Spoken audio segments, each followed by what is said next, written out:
Good morning, students. Today we are going to start with the second chapter, that is on violence, written by J. Krishnamurti. But before starting the chapter, we will know something that why he wrote this article, what the message he want to convey through this article to his readers on violence. So the meaning of on violence means हिंसा पर. हिंसा पर क्या? एक article. जो जी कृष्णमूर्ति जी हैं वो हिंसा पर एक आर्टिकल लिखते हैं कि हिंसा क्या है, कितने तरह की है और किस तरीके से ये फैलती है और इससे किस किस को क्या क्या नुकसान है, ये सारी चीजें हमें जी कृष्णमूर्ति जी अपने इस आर्टिकल के थ्रू कन्वे करना चाहते हैं. And but before starting the summary of this chapter we will know something about J. Krishnamurti ji. So this article has been written by J. Krishnamurti, a renowned writer and educationist भी वो रहे हैं. Renowned means famous, well known. Writer भी वो रहे हैं. A touch of moral value is present in his articles, और उनके आर्टिकल्स में मोरल वैल्यूज का टच अपने को देखने को मिलता है, यानी कि नैतिकता का touch. And various educational institutions have been functioning under the Krishnamurti Foundation. और काफी सारे एजुकेशनल इंस्टीट्यूशंस जो हैं वो फंक्शन कर रहे हैं, वर्क कर रहे हैं under the Krishnamurti foundation. Krishnamurti ji ने फाउंडेशन चलाया हुआ है, तो कृष्णमूर्ति फाउंडेशन के अंडर में काफी सारे एजुकेशनल इंस्टीट्यूशंस जो हैं वो फंक्शन कर रहे हैं, अपना काम कर रहे हैं, which have extended significant contribution in providing a number of brilliant students and academician. और जिसकी वजह से एक्सटेंड हो गया है, सिग्निफिकेंट कॉन्ट्रीब्यूशन उनका बहुत ज्यादा है प्रोवाइड कराने में. क्या प्रोवाइड कराने में? नंबर ऑफ ब्रिलियंट स्टूडेंट्स और एकेडमिशियन. एकेडमिशियंस मीन्स होते हैं स्कॉलर्स, मैन ऑफ लेटर्स, बहुत विद्वान व्यक्ति. So next, in this article Krishnamurti has highlighted the harm of violence which has proved to be a severe problem for the entire world. अपने इस article में जो कृष्णमूर्ति जी हैं वो हाईलाइट करते हैं हार्म ऑफ वायलेंस को, जो कि प्रूव हो गई है severe problem for the entire world के लिए. सीवियर प्रॉब्लम प्रूव हो चुकी है.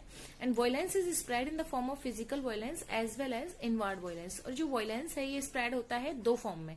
एक तो है फिजिकल वायलेंस और दूसरा क्या है? Inward violence. Physical violence refer करता है killing and harming others purposefully and knowingly, or to utter offensive words full of hatred and dislike, hate and disregard people without letting them know. और physical violence जो है वो refer करता है किल करना या फिर दूसरे लोगों को हार्म करना, नुकसान पहुंचाना, और वो भी कैसे? पर्पसफुली, उद्देश्य को लेकर, किसी अपने पर्पस को लेके. एंड नोइंगली, और नोइंगली मीन्स जानबूझकर.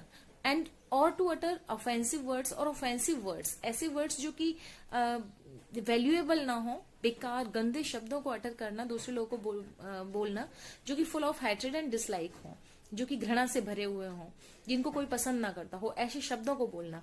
Hate and disregard people without letting them know, और दूसरे लोगों से घृणा करना, उनका डिसरिगार्ड करना, उनको रिस्पेक्ट ना देना बिना उनको जाने. तो ये सब कुछ किसमें आता है? फिजिकल वायलेंस में. उसके बाद है on the other hand inward violence refer to fighting and creating chaos not only with others but also with one's own self. और दूसरी तरफ वो बोलते हैं कि जो इनवर्ड वायलेंस है वो इसका एक दूसरा तरीका है जो कि रेफर करता है fighting and creating chose. Chose create करना. चोज का जो मीनिंग होता है वो होता है लॉलेसनेस क्रिएट करना, डिसऑर्डर्स क्रिएट करना. नॉट ओनली विद अदर्स, न सिर्फ दूसरों के साथ में, न सिर्फ दूसरों के सामने, but also with one's own self, बल्कि अपने साथ में भी. तो इनवर्ड वायलेंस क्या है? न सिर्फ दूसरों को नुकसान पहुंचाता है, खुद को भी पहुंचाता है, और फिजिकल वायलेंस तो दूसरों को पहुंचाता ही है. उसके बाद while growing up we see violence of all kinds at all levels. Some nations perform violence to save their piece of land and other perform it to occupy others land. Growing up जब हम लोग होते हैं, जब हम लोग बड़े होते हैं, तो हम डिफरेंट लेवल्स पे डिफरेंट काइंड ऑफ वायलेंस देखते हैं. कुछ नेशंस जो होते हैं परफॉर्म करते हैं वायलेंस को अपना पीस ऑफ लैंड को सेव करने के लिए, जबकि जो दूसरे कंट्रीज हैं, दूसरे नेशंस हैं, वो परफॉर्म करते हैं ऑक्यूपाई करने के लिए दूसरे किसी के जमीन को, किसी के भूभाग को, किसी की जमीन के हिस्से को. एंड टू डू सो, और ऐसा करने में क्या होता है? ह्यूमन बीइंग्स किल करता है, डिस्ट्रॉय करता है, इंजर करता है दूसरों को भी, और एज वेल एज देमसेल्व्स, और खुद को भी. यानी कि ये सारी चीजें करने में ये जो कंट्रीज हैं, कोई एक कंट्री या दूसरे कंट्री की बात हम लोग नहीं कर रहे हैं यहाँ पे, हम लोग हर एक ह्यूमन बीइंग की बात कर रहे हैं. तो ह्यूमन बीइंग जब दूसरों को नुकसान पहुंचाता है तो उसके साथ में खुद को भी नुकसान किसी न किसी तरीके से पहुंचता ही है. Next, Violence in inherent, it can be seen within household between husband, wife and children as well as in the outside world. तो यहाँ जो राइटर हैं जे कृष्णमूर्ति जी, वो ये भी कहते हैं कि जो वॉयलेंस है वो इनहेरेंट है. इनहेरेंट मीन्स इनबॉर्न, इननेट्स, इनबॉर्न होती है और ये देखा जा सकता है हाउस होल्ड्स में, घरों के अंदर भी हस्बैंड वाइफ वो भी झगड़ा करते हैं. That is not a severe kind of violence, गंभीरता वाली वॉयलेंस वो नहीं होती, बट वॉयलेंस तो वॉयलेंस है. And children as well as in the outside world, और बच्चे भी आपस में जैसे झगड़ा करते हैं, तो सारी चीजें ऑफेंसिव वर्ड्स एक दूसरे को बोलना वो भी वॉयलेंस में ही आता है. और इस सबके अलावा आउटसाइड वर्ल्ड में भी हम लोग डिफरेंट लेवल्स पे डिफरेंट टाइप का वॉयलेंस देखते हैं. Education does not merely mean to get educated and secure a highly paid job. Education का मीन मेयरली ये नहीं है कि एजुकेट हो जाना और सिक्योर कर लेना हाईली पेड जॉब को, but actually mean being a good and rational human being. इसका जो एक्चुअल मीनिंग है वो ये है कि एक अच्छा इंसान बनना, गुड ह्यूमन बीइंग बनना, और रैशनल मीन्स आप कह सकते हो एक तरीके से वाइज इंटेलिजेंट ह्यूमन बीइंग बनना, वो एजुकेशन का मीनिंग होता है. Being brutal just like others is not good for one self. Brutal बनना, ब्रूटल मीन्स जिसको कहो अनसिविलाइज्ड एक तरीके से, क्रूअल और वॉयलेंट एक तरीके से कहिए, तो वॉयलेंट दूसरों की जैसे वॉयलेंट बनना अपने खुद के लिए भी अच्छी बात नहीं है. It is not good also for society as well as being brutal and violent. One can not do and be good for one's own self as well as the society. तो इट इज नॉट गुड, ये अच्छी बात नहीं है. Also for the society as well as being brutal. समाज के लिए brutal होना ना ही तो अच्छी बात है और वॉयलेंट होना भी अच्छी बात नहीं है. One can not do and be good for one own self. वो सिर्फ समाज के लिए ही बुरा नहीं होता, ब्रूटल नहीं होता, फिर वो खुद के लिए भी बुरा बन जाता है, और समाज के लिए तो बनता ही है. समाज के साथ साथ वो खुद के लिए भी, सोसाइटी के साथ साथ वो खुद के लिए भी बुरा बन जाता है. Now the new generation depends on the older generation which has build a society which is based on aggressiveness and violence. जो न्यू जनरेशन है वो डिपेंड करता है ओल्डर जनरेशन पे, और which has build a society which is based on aggressiveness, जो कि एक ऐसे समाज को बिल्डअप कर चुका है ओल्डर जनरेशन जो कि फुल ऑफ एग्रेसिवनेस है और वायलेंस है. And this is the reason for all the chores and confusion in the society, and only this is the reason J. Krishnamurti conveys that this is the reason for all the chores जैसा कि मैंने आपको बताया था, disorders, lawlessnesses, तो ये सारी चीजें disorders का, confusions का सोसाइटी के अंदर यही क्या है, एक रीजन है, aggressiveness और violence, जो कि ओल्डर जनरेशन अपनी न्यू जनरेशन को सपोर्ट करती है. It is necessary to think out of the box. तो जरूरत है think out of the box, इस बॉक्स से बाहर निकलने की, यानी कि जो ओल्डर जनरेशन है इनकी बातों को, अग्रेसिवनेस को, वायलेंस को छोड़ने की जरूरत है. And become a sincere person when grown up. और जब आप बड़े होते हो तो आपको it is necessary to think out of the box and become a sincere person when grown up. जब आप बड़े होते हो, जब आप ग्रोन अप करते हो, तो ये जरूरी है आपके लिए कि ये जो आउट ऑफ बॉक्स जाना, यानी कि जो ओल्डर जनरेशन की हमारे लिए जो अग्रेसिवनेस, वायलेंस वाली जो चीजें हैं, इनको छोड़ना, इनसे बाहर निकलना, इस बॉक्स से बाहर निकलने की जरूरत है. And become a sincere person, एक अच्छा इंसान बनने की जरूरत है.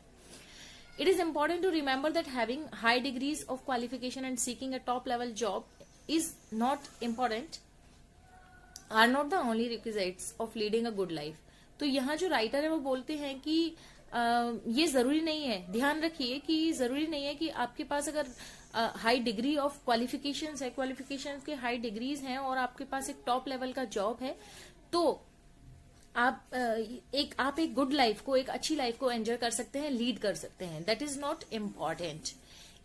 If there is lack of kindness, compassion, tolerance, love and other virtues in personal life. अगर इंसान की जिंदगी में काइंडनेस, कंपैशन, टॉलरेंस, लव और दूसरे वर्च्यूज नहीं है, तो वो जिंदगी क्या है, बेकार है. That is useless.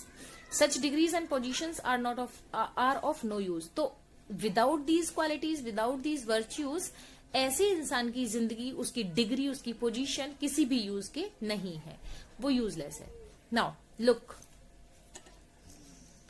look at life with a broader perspective and see how wider its savior is.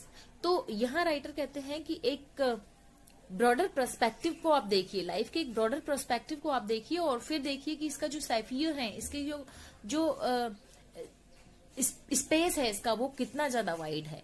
Live and let live should be the ideal, shunning all sort of outward and inward violence to seek real peace and happiness in life। तो जिए और जीने दें, यही क्या होना चाहिए, ideal होना चाहिए। सभी तरह की वॉयलेंस को यानी कि आउटवर्ड और इनवर्ड वॉयलेंस को रिमूव करने के लिए and to seek a real life that is full of peace and happiness, और जिंदगी को पीसफुली और हैप्पीनेस ले जीने के लिए ये ही जरूरी है कि आपकी लाइफ में आप ये बना लो कि खुद भी जीना है और दूसरों को भी जीने देना है। Wake up, so wake up and see the beauty which have been blessed with by nature. तो इन सारी चीजों से आप निकलिए बाहर और ये देखिए जो ब्यूटी ऑफ नेचर है उसको देखिए, दैट शी हैज ब्लेस्ड अस, जो उसने हमें वरदान में दी है उस सुंदरता को देखिए। This beauty has been granted to all, ये जो ब्यूटी है ये सभी को दी गई है। नेचर का जो ब्यूटी है वो सबके लिए है, but only a few have the capacity of observing and understanding its truly. इसको लेकिन ट्रियली सच्चे अर्थों में तो इसको समझ पाना और इसको ऑब्जर्व कर पाने की जो कैपेबिलिटी है वो कुछ ही लोगों में है। If one is not aware of this kindness and beauty of nature, that person is actually dead even after being alive, just to count breaths, and a person who is not violent and frightened and has an open mind and broad outlook for life is one who can be aware of this।